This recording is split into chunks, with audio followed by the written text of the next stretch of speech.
First off, I'd just like to thank everyone for joining us this evening. We'd like to begin with a land acknowledgement. The Lethbridge Public Library acknowledges that we are gathered on the lands of the Blackfoot people of the Canadian Plains and pays respect to the Blackfoot people, past, present, and future, while recognizing and respecting their cultural heritage, beliefs, and relationship to the land. The City of Lethbridge is also home to the Métis Nation of Alberta, Region 3.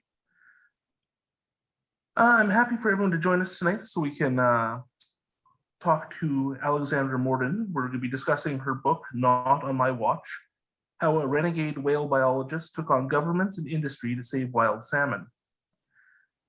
Alexandra Morton is a field biologist who became an activist who has done groundbreaking research on the damaging impact of ocean-based salmon farming on the coast of British Columbia. She first studied communications and bottlenose dolphins and then moved on to recording and analyzing the sounds of captive orcas at Greenland of the Pacific in California, where she witnessed the birth and death of the first orca conceived in captivity. In 1984, she moved to the remote BC coast, aiming to study the language and culture of wild orca clans, but soon found herself at the heart of a long fight to protect the wild salmon that are the province's keystone species. She has co-authored more than 20 scientific papers on the impact of salmon farming on migratory salmon, founded the Salmon Coast Research Station, has been featured on 60 Minutes, and has been key to many legal and protest actions against the industry, including the recent First Nations-led occupation of salmon farms on the Broaden. Thank you for joining us today, Alexandra. Thank you so much for having me. So I'd just like to start.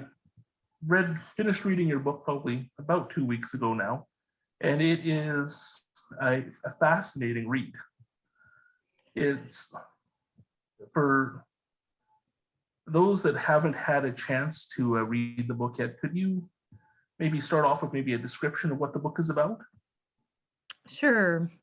So I had a dream as a girl to go into the wilderness and study whales, in particular, try to figure out what they're saying, because they're such a fascinating large-bodied or large-brained and large-bodied animal with very complex vocabulary.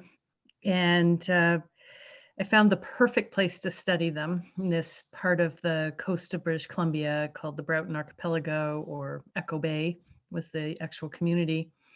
I lived on a boat. There's no electricity there. There was a one-room school. There's no telephones, no roads, no ferry. But there were whales, and there were salmon, and wolves, and bears, and it was an incredibly beautiful wild place. And I was absolutely determined that I was not going to become a environmentalist, because I had read every book about people that went into the wilderness to study animals. They all ended up as environmentalists. In any case, salmon farms moved in, and some local fishermen asked me to write a couple of letters to government to explain that they were putting these marine feedlots in the wrong place. And government never did anything about it. And it got worse and worse and worse. And it wiped out the community I was living in. And the salmon stocks plummet to 0.1% of what they used to be. And it was also predictable.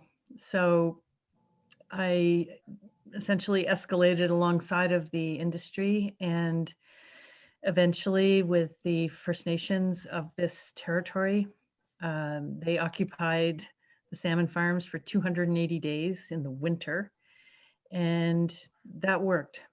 And now slowly the farms are being taken out of that area, but they're still doing damage on the rest of the coast and in many parts of the world. So the work continues. It's a race against time, because salmon are going extinct in so many rivers on this coast of British Columbia.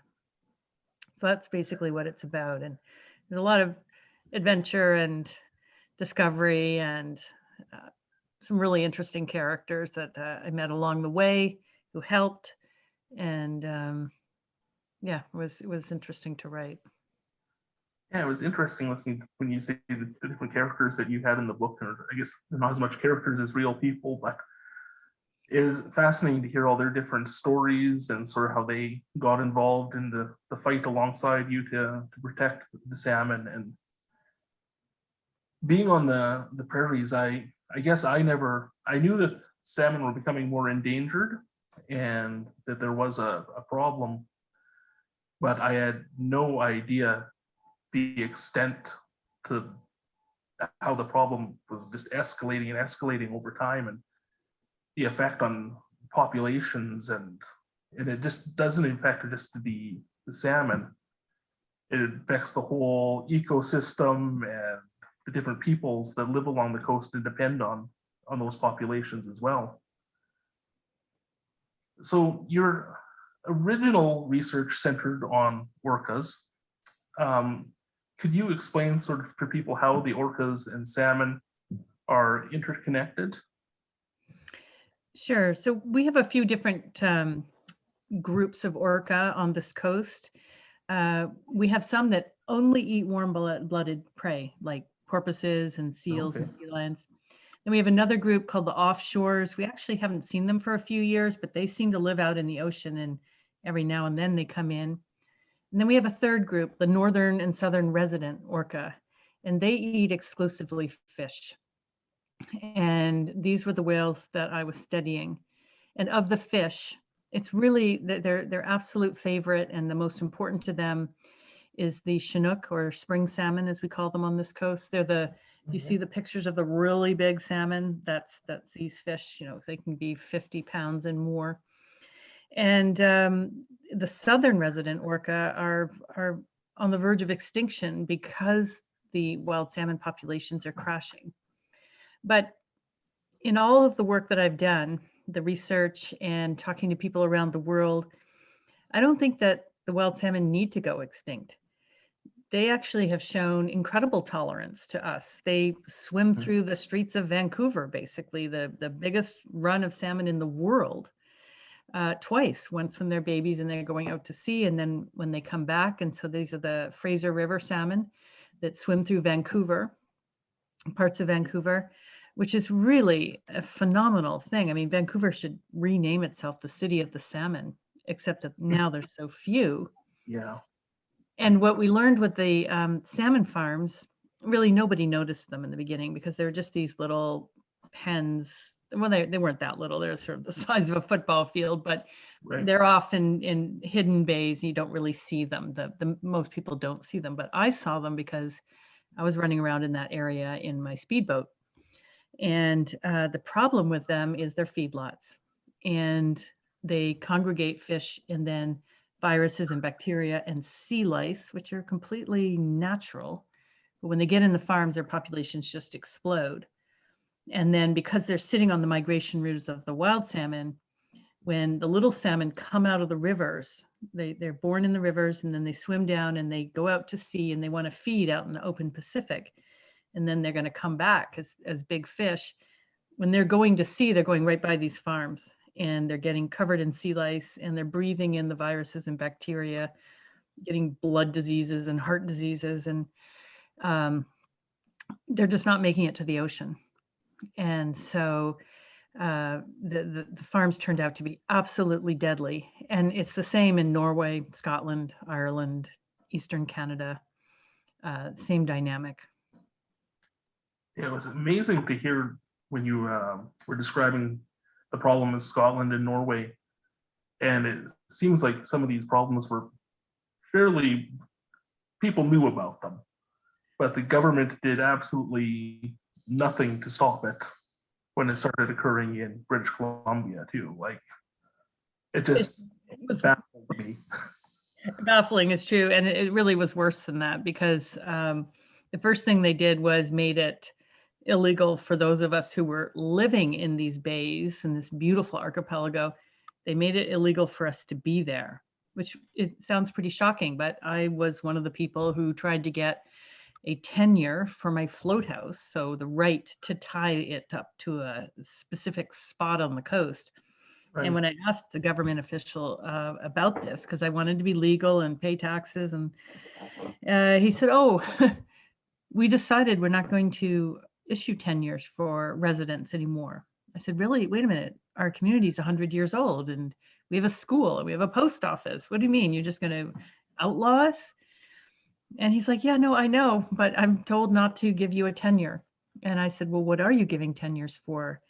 Well, he said moorage for the tourist yachts, tying up log booms, and salmon farms, which was a brand new industry of only a couple years old. And Yeah. it just came in and displaced us. So, I went from a real innocent and a person who thought that the government was always had our best interests in mind. And just the shock of this, like, what? Wait a minute. And I remember talking with my neighbors around our tables at night as we gathered for dinners. Like, why Mhm. would they do this? We're a happy little community. We spend money, we build things, they tax us. What's wrong with us? Well, we were in the way. And then I went on to really track this thing down. There in Canada, there's the Access to Information Act, which is an Mhm. incredible resource. And there's a website, and you go there, and for $5, you can ask for all the conversation that several government officials have had about a certain subject between two dates. And sometimes I get nothing, and sometimes I get 10,000 pages. Right. And so it was in reading these that I'm like, oh, I see. They're actually covering up everything that was found out that was bad about this industry, the things that were hurting the wild salmon and the orca that I was studying. And so the reason I wrote the book was just to reveal this cover up. The current government is maybe going the right way, but there's a Right. lot of pressure in the opposite direction. So we'll see what they end up doing. And so, how did it feel knowing that the government was actually like working against you and your community, knowing like trying to get rid of you and you were just an inconvenience for them? And I can't imagine how you and the people of your community felt. Yeah, I think that's probably what motivated me to get started, Yeah. because I was just so angry that they'd done this. I had a child in the school there, and um, the children went trick or treating by boat from float house to float house, and at night or at Christmas concerts, we would go at night in our speedboats and we'd be all dressed up, and you go into this little community hall and there's the Christmas tree and the kids doing Mhm. their little play. And there was one Christmas where we were all dressed up and somebody's boat was sinking at the dock, and there we are in our finest, bailing as hard Oh, as we gee, can to get this boat up. that's A funny. wonderful life, and we Yeah. didn't ask anything of the government. Um, but it just, yeah, it was very, very upsetting. And I think that really it just was a pocket of government that, the federal, or sorry, the provincial Ministry of Agriculture in the beginning. It was Right. just a group of people there. And I don't think everybody else really knew what was going on. That's true.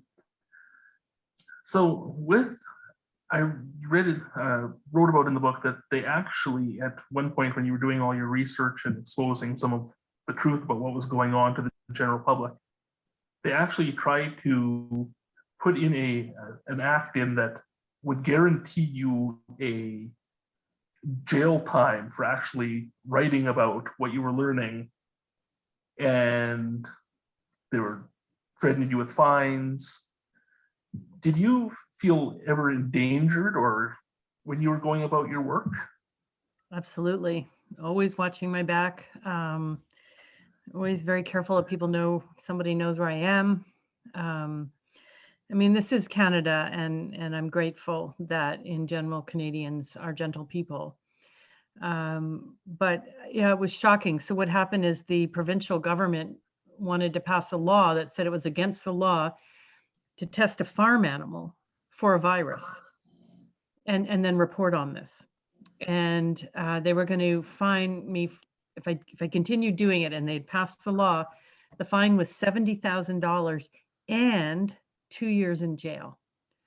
And fortunately, there's a bunch of legal watchdogs organizations that basically keep our government on the right side of the law and the Constitution. And they alerted me and they said, "Hey, this is coming right at you." And I was terrified. Like, do I need to take everything down off my blog? I had a child. I didn't want to go to jail for 2 years and have her be abandoned. So I went down to the Parliament buildings in Victoria the day they were going to vote on this bill. And I was like, if they're going to do this to me, I am going to watch. And for whatever reason, probably because these lawyers got involved with red flags, they never did bring it to a vote. So it just sat there like a monster in the dark. I don't know if it's still on the order papers, but in any case, they decided not to vote on it. So I was very grateful to these organizations that watch out for things like this. Yeah, definitely. You told about one story when sort of, you think it was when some of the occupations were happening in some of the different salmon farms, that they actually had the farm owners actually had a, I guess it would be a security firm or something, watching you and actually following your boat around. And you relate the one time actually chasing them to find out what they were doing. And it just, I would find, it seems like it would just be terrifying knowing that there was people watching you and trying to stop your work all the time. I just can't imagine that. We do have a question from the audience. They wanted to know, can you tell us which government departments were involved in all this? Well, initially it was the Provincial Ministry of Agriculture that was in charge of salmon farms. But then it turns out that wasn't legal. I went to court and won because the salmon farms are in a federal jurisdiction, the ocean, and they're not actually farms. They're a private fishery, which really are not supposed to even exist in Canada. So now it's Fisheries and Oceans Canada that is managing this private fishery. But there's so much gray zone around this industry because nobody knows who owns these fish, because you're not allowed to own a fish in the ocean in Canada. And the court, after many days of deliberation, figured out it's the same ocean inside the pens as outside the pens. In other words, it just flows through. So any laws that pertain to the ocean outside the pens would also pertain to the ocean inside the pens. And so we don't know who owns their fish. Furthermore, it's against the law in Canada to privatize ocean spaces, which they definitely do. So how this whole thing is happening, I don't know. And on the east coast of Canada, it's still being regulated by the provincial government, which we proved in court is not legal. So yeah, this thing really never belonged here, and it just should get out and build tanks and get on with their business in a tank.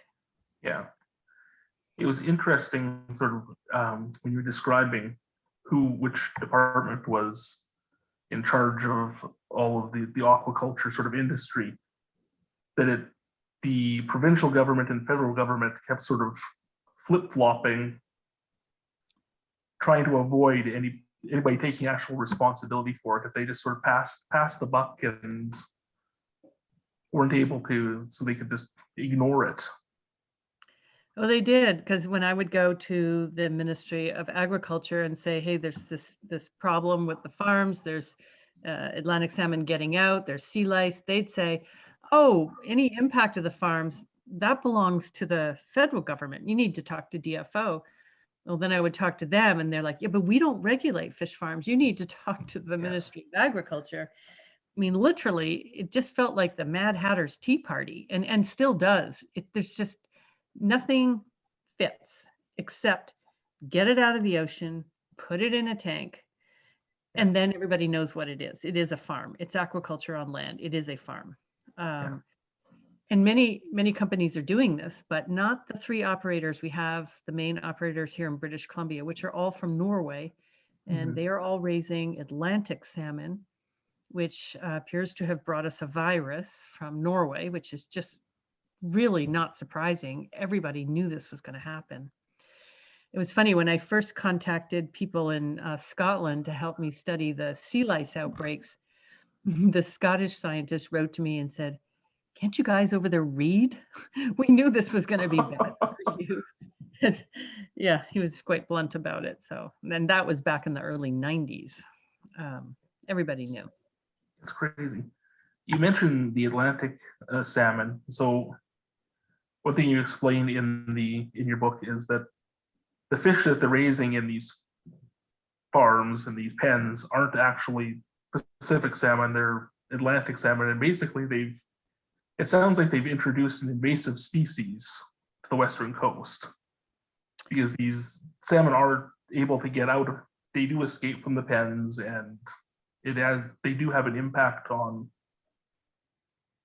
the environment and the ecosystem on the Pacific Ocean. Yeah, so we don't know what's going on with the escaped Atlantics right now because there's almost no commercial fisheries. And the only way we knew before was with what are called gill net fisheries, where they stretch a net out and they catch salmon. And Atlantic salmon are so used to nets, they just wandered into the nets. Very easy to catch. Right. But the problem is they're affecting the ecosystem without even getting out of the pen, because salmon migrate. And this is nature's way of just keeping things clean. And any fish that can't keep up with the school, a predator gets rid of it. So all of the sick and contagious are just taken out. But now you have an absolutely ideal super spreader event in every single farm. They're going around, massive amount of feces coming out, tons literally of waste per day. These are the only farmers that don't shovel their manure. It's just, they just use the ocean to clean it. They use the ocean to provide oxygen. And the studies that many people are doing now, looking at there's what's called eDNA, where you just take a cup of water and you can find the DNA of everything that is in that cup of water, like all the materials that have passed through the ocean and are captured there. And so the virus accumulation outside these farms is being measured, and it's enormous. And because fish breathe by opening their mouths, and then the water passes over their gills and it comes into contact with their bloodstream, these pathogens are going straight into these fish. Now, wild salmon are much more than just a food item, because they feed this entire coast. They feed 100 species, literally, from the big orca that we know about and the grizzly bears and the eagles. But they also feed smaller animals. They feed insects. And when they go up the rivers to spawn, they die afterwards. And all the nutrients that they picked up in the open ocean are released, and they just pour down over the sides of the mountains. And scientists have found that the more salmon go into a watershed, the bigger the growth ring on the tree. It's a special nitrogen that these fish pack in. It's an ocean nitrogen that doesn't exist on land. And so they've been able to trace the impact of these fish coming up and feeding these trees. Well, the more trees grow, the more carbon they pull down out of the atmosphere, the more oxygen they release. And so salmon are feeding the trees that make the oxygen we breathe. They are completely essential to keeping this coast alive. They are also trying to help us fight climate change. They're doing their part. And so I laugh at myself a lot that I've actually spent my whole adult life fighting fish farms. It just sounds ridiculous. But when you think about the role of wild salmon and how important they are, it makes it feel a little bit less ridiculous. I don't think you should feel ridiculous at all when you were explaining that in the book. It was just amazing to think that this one species has such an impact. Like it just spreads out, and it affects humans, it affects vegetation and climate change. It's unreal, the impact that it has. We had a comment from the audience. Somebody wanted to just tell you to stay safe, that we're in a battle that's similar in Alberta to save the eastern slopes of the Rockies, as our provincial government is allowed coal mining in fragile habitats, and they're contaminating headwaters that are affecting animals and vegetation here as well. Well, I just want to say to that person, these are really tough fights. And I explained in my book how I just tried everything legal. First I wrote letters, literally 10,000 pages of letters. I Yeah. made a little mark over the printer. I'd fire up the generator under the float house and, crank out a bunch more copies. And then I did science, a lot of it on sea lice and viruses. Then I did protests where I walked with people several hundred kilometers from my hometown to the Parliament buildings here in British Columbia. But then I actually see Ernest Alfred is on here. So Hereditary Chief Yeah. Ernest Alfred. He decided to just stand on the farms until they went away. And I was like, I will help you. And in the end, enough people were inspired, mostly very young women, First Nations women, to do this with him. And that's what changed things. And it was just the important thing about that kind of resistance is that it's peaceful and that you are very clear with your message, that it's not just chaos. And the thing that, I think about all the time is when we were doing this and when we have people right now standing up for this last unlogged watershed at the southern part of our province, when people do this and there's people angry at them, the people who are angry have to remember that those people that are resisting this kind of destruction, well, they're fighting for everybody's children, of the fish farmers, the loggers, the miners. We are fighting for your children too. And it's just a terrible system that we have set up that we have to rapaciously destroy everything around us. Like with the logging. Okay, so you want to take the last old growth logging because you have to. What about your kids? What are they going to log? I mean, even if you're not thinking about the environment, you're being greedy, not leaving anything. And it's the same with the salmon and destroying people's drinking water. There's some kind of craziness that exists in our species that allows us to hurt our children so completely. And so the act of standing peacefully and calmly and with a message that you've thought out, it does cut through the noise and it does cause change. And it's very it's scary to do, but it feels really good. It feels really good to go from being the victim and the bad news to just, I mean, in the end, I occupied a farm on my own for a while, and then reinforcements came, including Ernest. But that moment when I stepped from the boat onto the no man's land of that farm and challenged this whole industry that way, it entirely changed the chemistry of my body. I went from being an angry victim to something else that in the end appears to have been part of what created change. And today I have the amazing experience of looking at young wild salmon in many areas of the coast that do not have lice all over them and are beautiful, and their eyes are clear and black, not cloudy. They're not dying. And so I can say to everybody that's on the front lines that it can work.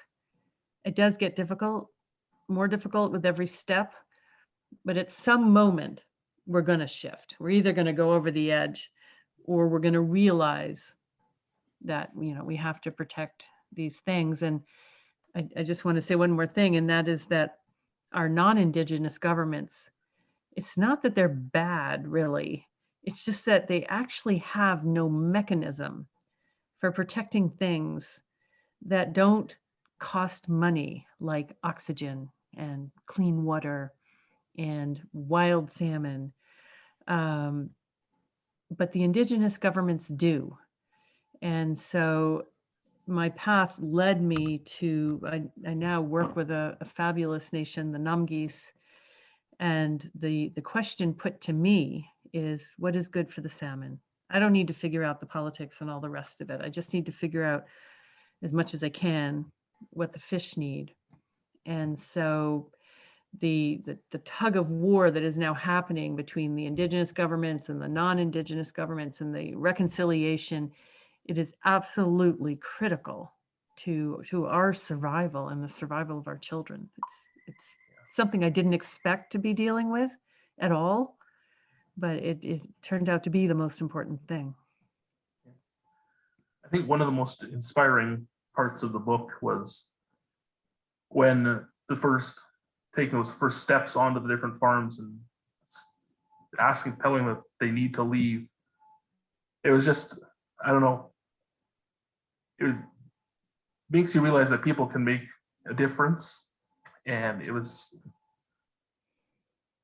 very inspiring to me. It was just such a moment that you could see sort of the tide turning the way that you described it, that maybe where science wasn't working, that the indigenous leaders and their people were able to make a difference. And like you mentioned, the young women that were occupying some of the farms on their own. And it's amazing that they're willing to make that sacrifice and put themselves out to protect everyone. I know it was, well, I was terrified for them. But it was to see the quiet power that existed. And I know they spoke of feeling their ancestors. And yeah, it's quite remarkable what people can do, but we often wait a really long time, and we are at that moment right now where waiting really isn't a great option. So, for those of you trying to stop those coal mines, I hope you are successful, because we need to switch to alternative energy in any case.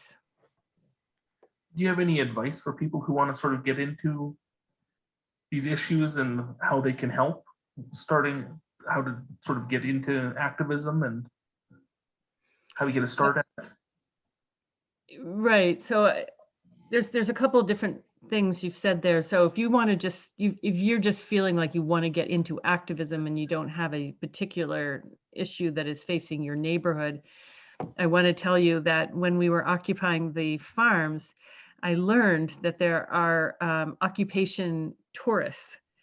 And these are people who understand that it is very important to put your body sometimes in the way of something.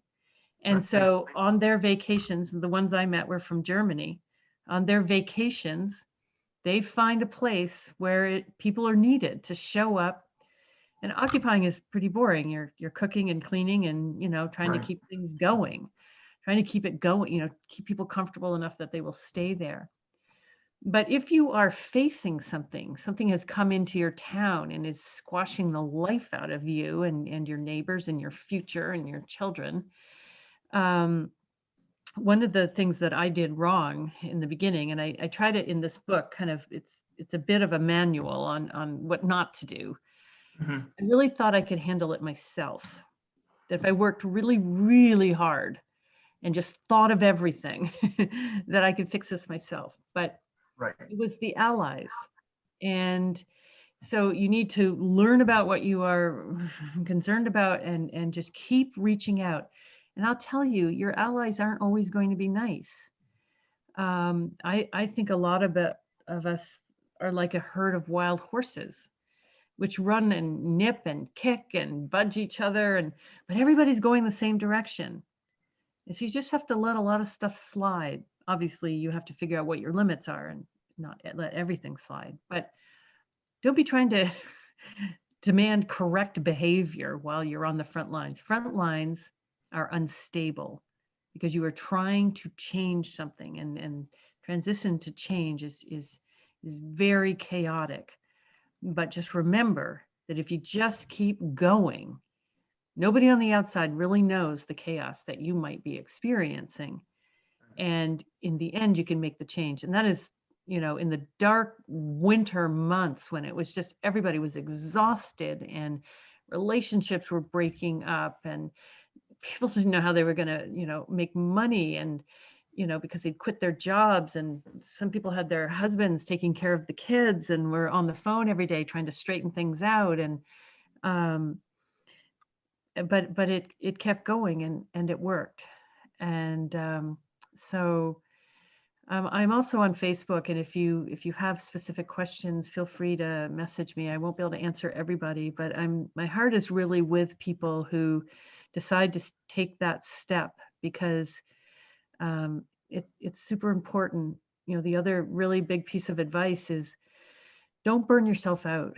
Make sure you get some rest. We had, particularly young men, very spectacular. Oh, we'll pull all-nighters, we'll just keep going. And I'm like, yeah, you guys are going to burn out. And, a lot of them did, not all of them, but there's a time for that dash energy, but most of this is just sheer endurance.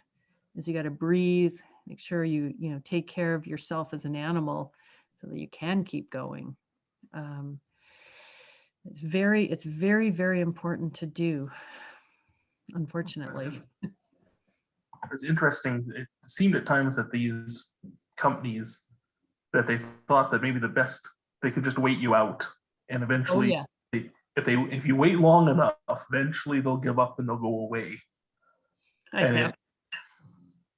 I think about the offices back in Norway, because all the companies I'm dealing with, the head offices are in Norway, and these guys must be going, what, that woman is still there 35 years later? What, who is she? What's wrong with her? Doesn't go do something else? Doesn't she have a life? Yeah. But there's a lot of us around the world like this that just never let go, and it becomes, I don't know what happens. And I think, like I said, I was living in a beautiful place, and I raised 2 children there, and women around the world are known for digging in and fighting for the home and hearth where they raise their children. The first title of the book, the one that I really wanted, was This Woman's Work. Of course, Penguin Random House said no men will read it, and I took the point. I was like, oh yeah, no, you're absolutely right, they won't. But women's work is it's cleaning the house sometimes, but it's also keeping this world clean and alive and healthy for the children. That said, Ernest Alfred is on here, and without him, we would not have turned the tide. So there's clearly a role for everybody, but my role as a woman was just that endurance. I can't imagine how frustrating it must have been to you're running up against all these obstacles. The government isn't willing to help. Your scientific evidence is being refuted by government scientists. They're basically saying, no, there's no problem, just ignoring it. Did you ever reach a point where you just felt like giving up, and what made you keep going?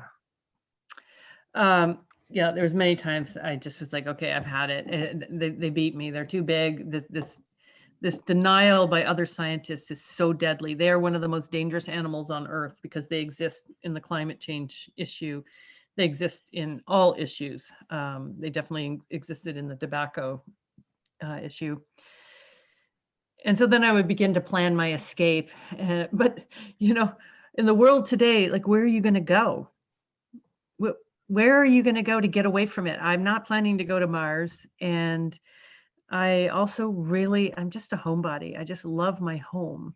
And so it's not my territory, but it is my home. It's where I live and feel comfortable. And so I'm surrounded by wilderness. I mean, I've lived off grid my whole adult life because I'm always just a little bit too far for the power lines. And that means that I'm soaking up that wilderness, and it really, it keeps me going. And also, I've just met the most extraordinary people, people from Scotland that I've fought hard alongside of, and artists and First Nations and children, and they are definitely the silver lining of this. Can you describe the support you received through the different, there was the Get Out Migration, Paddle for Wild Salmon movements. How did those sort of help you along and buoy the movement to keep going? Well, just gotta let my dog in. No, it's all right. Clawing at the door. Come on. The Get Out migration, that was after 10 years of doing science on sea lice and getting nowhere, the government just not believing me, even though the evidence was like so obvious. I got together with a different group of people every night for a few nights. I had dinner parties, and I just said, what should I do now? You know, like this, none of this is working. The salmon are going extinct. This place is being destroyed. This is completely unnecessary.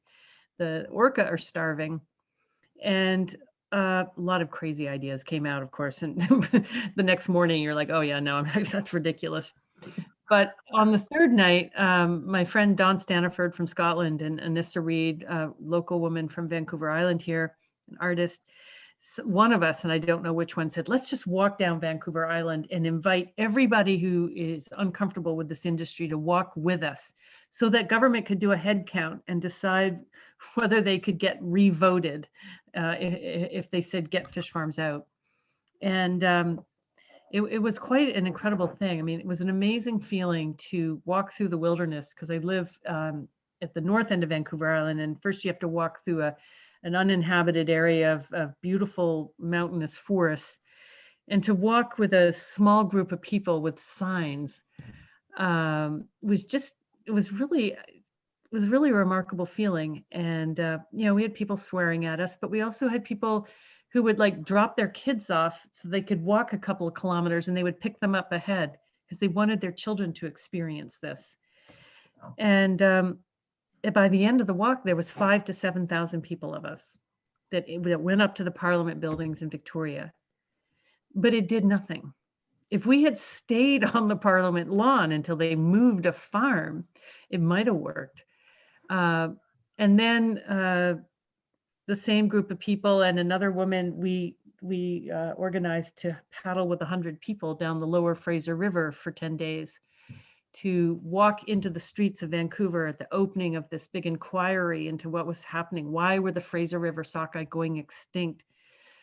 And that was really an amazing event. The First Nation people that were with us just took over the whole thing, and I ended up just disappearing and becoming just a paddler. And we were stopped in the middle of the paddle. One of the young First Nations men, he's like, okay, everybody raft together in the river. So it's 100 people in these 10 huge canoes, and we rafted together, and we're still moving down the river, right? And he's like, I'm embarrassed to be seen with you. You're acting like children. And we're all like, what? We thought we were doing great. Like, no, when you come in to the territory of another nation, everybody sit there with their paddle raised and wait until you're invited. And then when you're invited, you reverse the canoe and you back in to make a clear sign that you're not raiding the village. Right. And the first place that we did this, the chief was just in tears.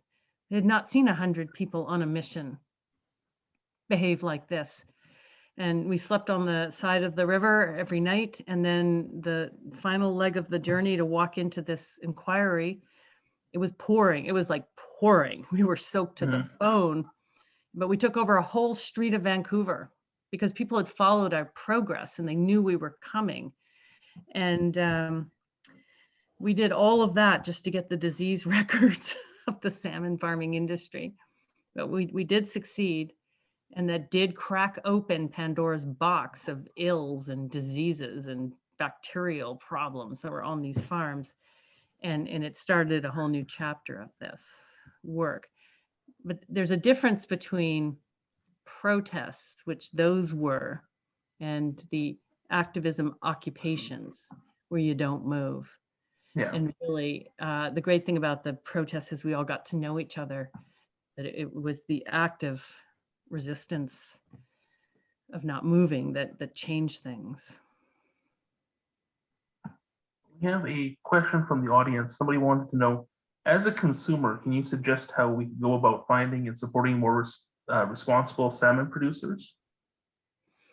Well, there is a type of salmon called kutera that is raised on land, and it is raised by a First Nation, actually the Namgis here in this territory. Okay. But really, you're just going to have to buy Alaskan salmon for now. You cannot buy wild BC salmon. It's almost impossible to find because the fisheries have been wiped out by this industry. And if you are in a sushi restaurant or presuming we ever get to do that again, but you're looking at a fillet of salmon in Costco or something, if it's got big white stripes in it, that is farm salmon. That is an overfed salmon with an enormous amount of fat, and those white stripes are the fat.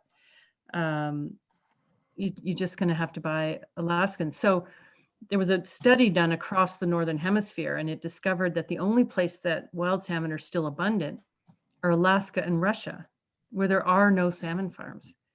And furthermore, the study found that, oh yes, there were problems with acidic rain and fishing problems and all of this, and the fish stocks were like this. But when salmon farms came along, boom, they just nosedived, and nothing you did. They've almost turned off commercial fishing in this province now, and the salmon are just going straight down. So like I said, in the Broughton Archipelago, where the farms are getting turned off, we're going to see the first return of salmon from removing some of the farms this summer. And I'm hoping that there'll be a little bit of an increase so that everybody can realize that, oh yeah, this was the problem. It's not the only problem, but it's a problem so big that nothing else you do is going to help. So are Alaska and Russia, since they have salmon here, is there any chance that the companies from Norway would end up putting fish farms in these areas? Would they try, or is there Alaskans just those populations? I'm sure the fish farm industry is trying, particularly now because they're facing problems throughout British Columbia now. A lot of First Nations are either saying get out or thinking of saying get out. But Alaskans just really aren't into having strangers come in and start selling salmon and competing with their market. And so I think for Alaskans, it was the market. And now, of course, they might even be grateful to the industry because they've just wiped British Columbia wild salmon off the menu. Right. And so they dominate the wild market, but I don't think the industry is going to get in there. Okay. We'll see.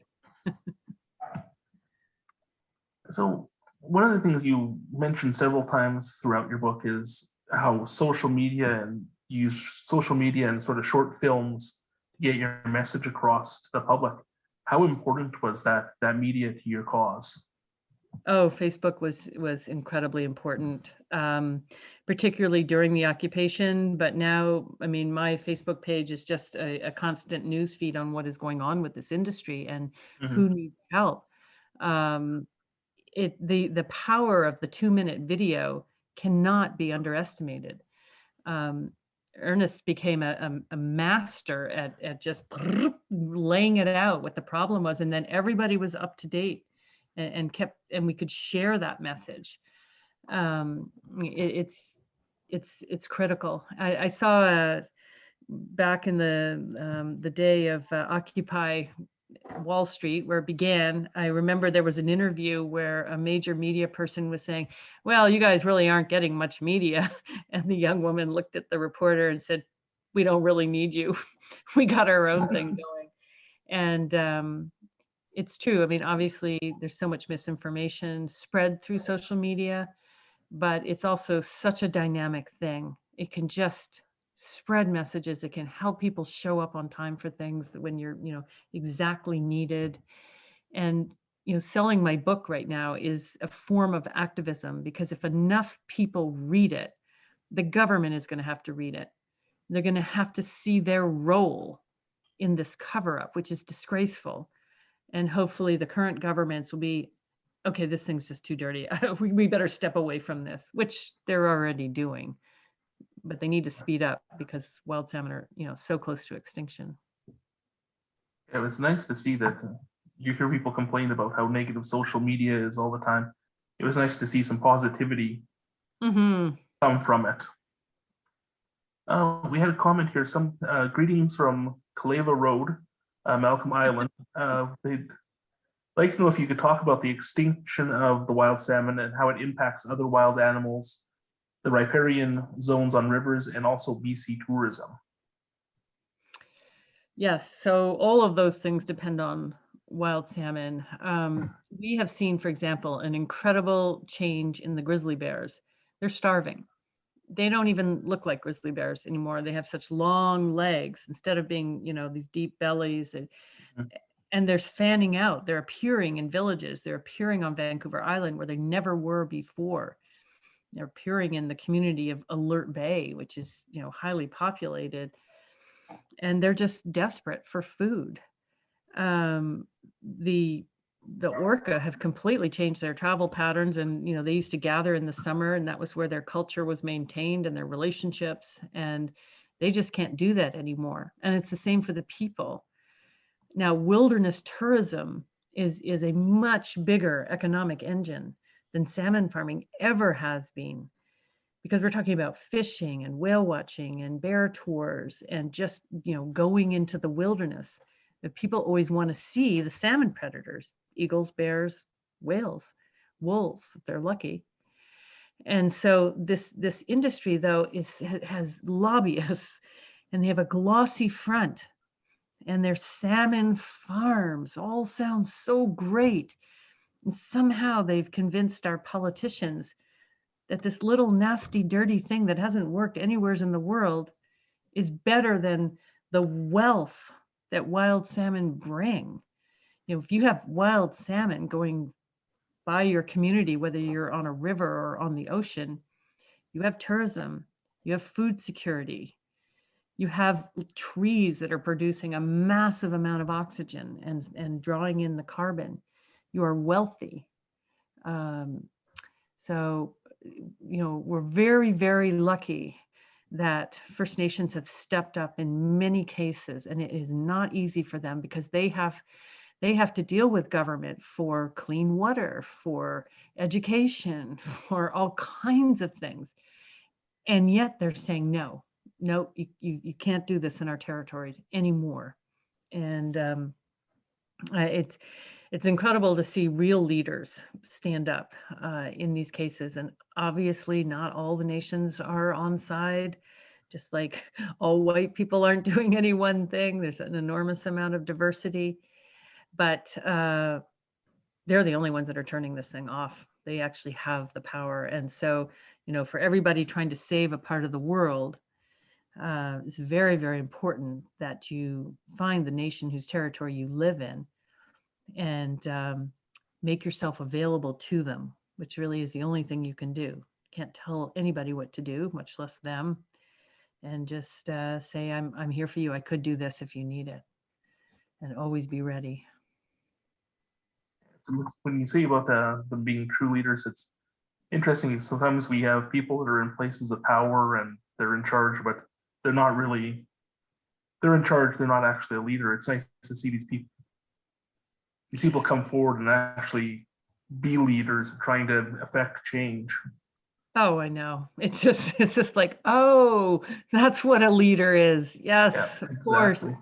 But, to the credit of many members of parliament that I know, they start out fine, even good, but they get into this big machine that is not, it has no mechanism, no receptors, no ability to protect the things that have no money value on them.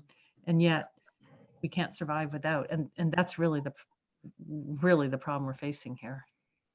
Yeah, the one thing I really didn't understand was when you talked about the sort of ecotourism and all this, and it's such a big industry compared to the farming.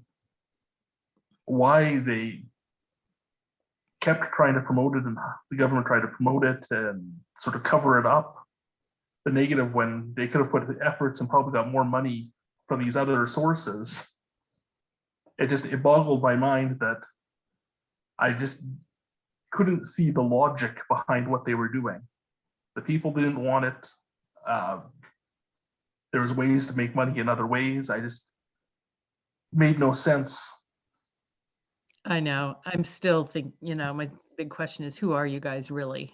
Because none of it makes, there's something that I still can't see for all of this as to how you would throw away so much value for something that nobody wanted. From the very beginning, there was opposition to this back in like 1986. And people just gave up over time. Yeah. But yeah, I don't know whether it was about damming rivers or salmon are just a problem for so many, industries. I really don't know. I don't know that part of it. If it anyone seems like does know, I want to know. there's some part of the puzzle that we're missing here, and Yes, it's yes, that's right. Yes. Why? So with the global pandemic, how has that affected your work? Or has it had much impact on your research? And It has, but I have fabulous research teams, and the main one are a couple that live together, and so they go out and do the sampling, and then I pick up the samples from them and take them back here. And in fact, I'm quarantining right now to go join them as soon as the sockeye enter Discovery Islands. So yeah, but you know what? I also spent the past year of not going into meetings where people absolutely hate me. And I sloughed that off, like, I didn't really think it bothered me, but I realize now that it did take a toll. yeah. And I feel better. Maybe I'm a bit bushed, just me and the dog. But maybe it was a year of healing for me as well, that will perhaps give you more resilience to keep going. And, just to end this on, there's amazing science out there that I'm trying to also get government to listen to. It's actually their own science that reads the immune system of fish. And in this way, the fish can talk and say, the water temperature is too hot here. I'm not feeding well here. I've got a virus, I'm picking a virus up right here. And if you listen to the fish and you look at all these environments, you can figure out what we did wrong, and we can try to fix it. And then the next year, we can take that little piece of the fish's fin and figure out what their immune systems are doing and find out if we fixed it and made it better for them or not. So it's extraordinarily powerful. And so I'm trying to keep up the energy to get that into practice and used. Well, we're quickly running out of time. One last question that I'll ask you tonight before we let you go. How long do you think it's going to take the salmon populations to recover? Do you think is it a possibility that they'll recover? Or have we just done too much damage? And that's such an important question. We've definitely caused some runs to go extinct, but salmon are so remarkably diverse. They're just like, they're in all these different rivers, they're different sizes and shapes, even within each species. And some of them will survive. And if we listen to them and we allow them to get to the open ocean, like is happening in some areas of BC, they will definitely come back.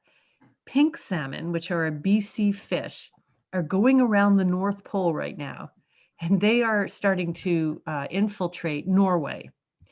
Well, if they can go establish themselves in the Atlantic, they certainly can return to their home range in the Pacific. That's amazing. Yeah, a little disturbing, but yeah.